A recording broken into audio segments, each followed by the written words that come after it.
ಸಂದರ್ಭದಲ್ಲಿ ನಿಜವಾಗಿಯೂ ನಮ್ಮ ಯತ್ನಾಳರ ಭಾಷೆ ಅಥವಾ ಅವ್ರ ವಿಚಾರ ಭಾಳ ಲೈಕ್ ಆಗ್ತದೆ. ಹೌದು, ಪಾಕಿಸ್ತಾನ ನಿರಂತರವಾಗಿ ಭಯೋತ್ಪಾದನೆಯನ್ನು ಹುಟ್ಟಾಗ್ತಾ ಬಂದ, ಜೊತೆಗೆ 3 ಯುದ್ಧಗಳಾದರೂ ಸಹ ಸೋತರೂ ಸಹ ಮಾತುಕತೆ ಕರೆದ್ರು ಸಹ ಯಾವುದಕ್ಕೂ ಒಪ್ಪಲಾರದ ಇಲ್ಲಿವರೆಗೆ ನಿರಂತರವಾಗಿ ಕಾಶ್ಮೀರ ಸಲುವಾಗಿ ತಕರಾರು ಮಾಡ್ತಾ ಬಂದಿದ್ದರಿಂದಾಗಿ ಸಹಜವಾಗಿ ರೋಷ ಹೋಗ್ಯದ ಜನರಿಗೇನು.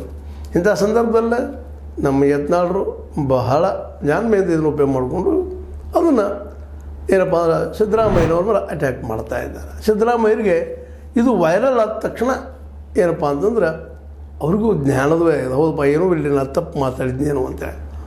ಮತ್ತು ಸಹಜದ ಇದು ಏನಪ್ಪ ಅಂದ್ರೆ ಪಾಕಿಸ್ತಾನ ಭಾರತದ ಮೇಲೆ ಮಾಡಿದಂತಹ ಯುದ್ಧಗಳಾಗಿರ್ಬೋದು ಮತ್ತೇನೂ ಇರ್ಬೋದು, ಎಲ್ಲ ದೃಷ್ಟಿ ಇಟ್ಕೊಂಡು ಇಲ್ಲಿ ಜನರಿಗೆ ಏನಪ್ಪ ಅಂದ್ರೆ 2 ನೇಷನ್ ಥಿಯರಿ ಮಾಡಿದಾಗ ಸಹಜವಾಗಿ ಜಿನ್ನಾರ ವಿರೋಧಿನ ಭಾವನೆ ಬೆಳೆದು ಬಂದುಬಿಡ್ತು. ಅದು ಒಳಗಿದ್ದು ಇವತ್ತು ಸ್ಫೋಟ ಆಗ್ತಾಯಿದೆ ಅಂತ. ಇವತ್ತು ಯುದ್ಧ ಅನಿವಾರ್ಯದ, ಯುದ್ಧ ಮಾಡಲೇಬೇಕಂತ ಪರಿಸ್ಥಿತಿ ಅದ ಅನ್ನುವಂಥ ವಾತಾವರಣ ನಿರ್ಮಾಣ ಆಗಿದೆ. ಮತ್ತು ಈಗ ಮಾಡ್ತೀನಿ ಅಂತ ಮೋದಿ ಅವರು ಹೇಳಿದ್ದಾರೆ. ಜೊತೆಗೆ ಸಿಂಧೂ ನದಿಯನ್ನು ತೆಳೆದ ಅವ್ರು ನೀರು ಸಿಗದಂಗೆ ಮಾಡ್ತೀನಿ ಅನ್ನುವಂಥ ಮಾತನ್ನು ಮಾತಾಡಿದ್ದಾರೆ. ಇದ್ರ ಬದಲಾಗಿ ನಮ್ಮ ಯತ್ನಾಳರು ಈ ವಿಷಯವನ್ನು ಚೆನ್ನಾಗಿ ಉಪಯೋಗ ಮಾಡಿಕೊಂಡು ಸಿದ್ದರಾಮಯ್ಯ ವಿರೋಧವಾಗಿ ಇವತ್ತು ಅವ್ರು ಮಾತಾಡಿದ್ದು ಎಷ್ಟೋ ಕೆಲವೊಂದಿಷ್ಟು ಮಾತುಗಳು ಬಿರುಸಾದರೂ ಸಹ ಅದು BJP ಬೆಂಬಲಿಗರಿಗೆ ಭಾಳ ಒಂದು ಎನ್ಕರೇಜ್ ಆಗಿದ್ದಂಥದ್ದು ಆಗಿಬಿಟ್ಟದಂತ.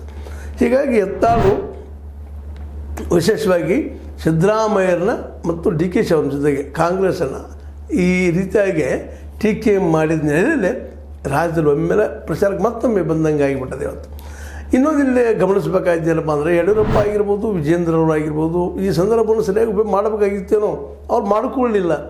ಇದನ್ನು ಸರಿಯಾಗಿ ಉಪಯೋಗ ಮಾಡುವಂಥ ನಮ್ಮ ಯತ್ನಾಳರು, ನಾನು ಇವತ್ತು BJPಯ ಪರ ಇದ್ದಂಥ ವ್ಯಕ್ತಿ ಮತ್ತು BJPಯನ್ನು ಹುಟ್ಟಾಕುವಲ್ಲೇ ಕಟ್ಟುವಲ್ಲೇ ಕರ್ನಾಟಕದಲ್ಲಿ ನನ್ನಂಥ ವ್ಯಕ್ತಿನ ಬೇಕು ಅನ್ನುವಂಗೆ ಒಂದು ವಾತಾವರಣ ಕ್ರಿಯೇಟ್ ಮಾಡ್ತಾ ಇದ್ದಾರೆ. ಮತ್ತು ನಮ್ಮ ಮೀಡಿಯಾನೂ ಸಹಿತ ಇವತ್ತು ಅದನ್ನು ದೊಡ್ಡ ವಿಷಯವಾಗಿ ಮಾಡಿ ತೋರಿಸ್ತಾ ಇದ್ದಾರೆ. ನಿಜವಾಗಿಯೂ ಅವ್ರು ಹೇಳಿದ್ದೇನಪ್ಪ ಅಂತಂದ್ರೆ ಯುದ್ಧ ಪರ ಅಲ್ಲ ಅನ್ನುವಂಥದ್ದು, ಜೊತೆಗೆ ಯುದ್ಧ ಮಾಡೋದ್ರಿಂದ ಏನು ಹಾನಿ ಆಗ್ತದೆ, ಏನು ಲಾಸ್ ಆಗ್ತದೆ, ಎಷ್ಟು ಪೆಟ್ಟು ಬೀಳ್ತದೆ ಅಂತ ಮಾತುಗಳು ಮಾತಾಡಿದ್ದಾರೆ.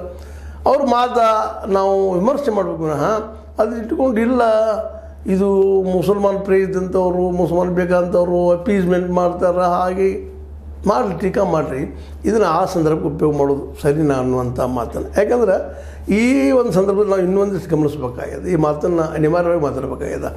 ಯಾಕಪ್ಪ ಅಂತಂದ್ರೆ ಇವತ್ತಿನ ಭಾರತದ ಮುಸಲ್ಮಾನರು ಭಾಳ ಮನುಷ್ಯರು ಏನೋ ಅದನ್ನೋ ಏನೋ ಇಲ್ಲ ಗೊತ್ತಿಲ್ಲ, ವಿಶೇಷವಾಗಿ ಸಹಜವಾಗಿ ಅವರ ಧರ್ಮದ ಮೇಲೆ ಪ್ರೀತಿ ಅಥವಾ ಪಾಕಿಸ್ತಾನದ ಪ್ರೀತಿ